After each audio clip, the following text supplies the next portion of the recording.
నాయకులు కానీ, మంత్రులు కానీ, ఎమ్మెల్యేలు కానీ, ఎంపీలు కానీ ఈ కార్యాలయంలో ప్రతినిత్యం రోజు గడపడి కార్యకర్తలు అనేక హోదా మార్కెట్ తీసుకెళ్లాలనే వారి కోరిక ప్రకారం అన్ని జిల్లాల్లో 25-26 జిల్లాల్లో కూడా వాళ్ళ పార్టీ కార్యక్రమాలు చేసుకుంటాం. ముఖ్యంగా ఎన్టీఆర్ జిల్లాలో ఆ మహానుభావుల పేరు మీద కార్యాలయం రావడం చాలా ఆనందంగా ఉంది. ఈ కార్యక్రమాలను చేసిన తెలుగుదేశం నాయకులకి, తెలుగుదేశం కార్యకర్తలకి అందరికీ కూడా పేరు పేరున ధన్యవాదాలు. Thank you. సార్ అసెంబ్లీకి రానంటున్నారు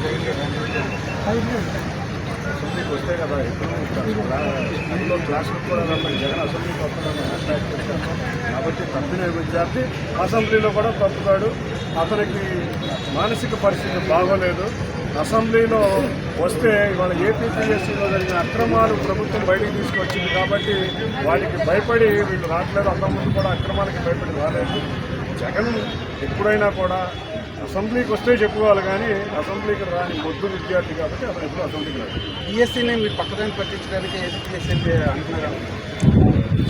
వాళ్ళ ఈఎస్సీ గురించి విద్యార్థులు కానీ, ఉపాధ్యాయులు కానీ భారీ అందరూ ఉద్యోగాల్లో కూడా జాయిన్ అయిపోయి రేపు ఏపీపీఎస్సీ గురించి చర్చ జరుగుతుంది. అక్రమాలు జరిగినాయి కాబట్టి దీన్ని చర్చిస్తారు, దీన్ని డైవర్ట్ చేద్దామని చెప్పి 1 నెల క్రితం డిసైడ్ అయిపోయి దాన్ని ముందుకు తీసుకొచ్చారు. కానీ ఇవాళ తేలిపోయింది.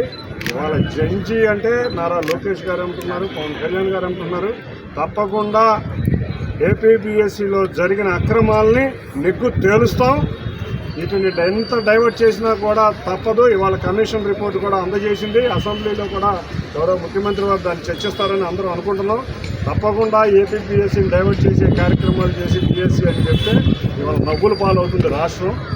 ఇవాళ దేశంలో కూడా చూస్తే మేము ఫోటోలు పార్లమెంట్ సభ్యులు చూపిస్తే వీళ్ళు జడ్జీలు అంతా చూపిస్తే వాళ్ళు అందరూ కూడా అసహ్యంగా చూస్తున్నారు. ఈ అసహ్యం అతనికి అలవాటే కాబట్టి ఇటువంటి అసహ్య కార్యక్రమాలు చేస్తూనే ఉంటారు.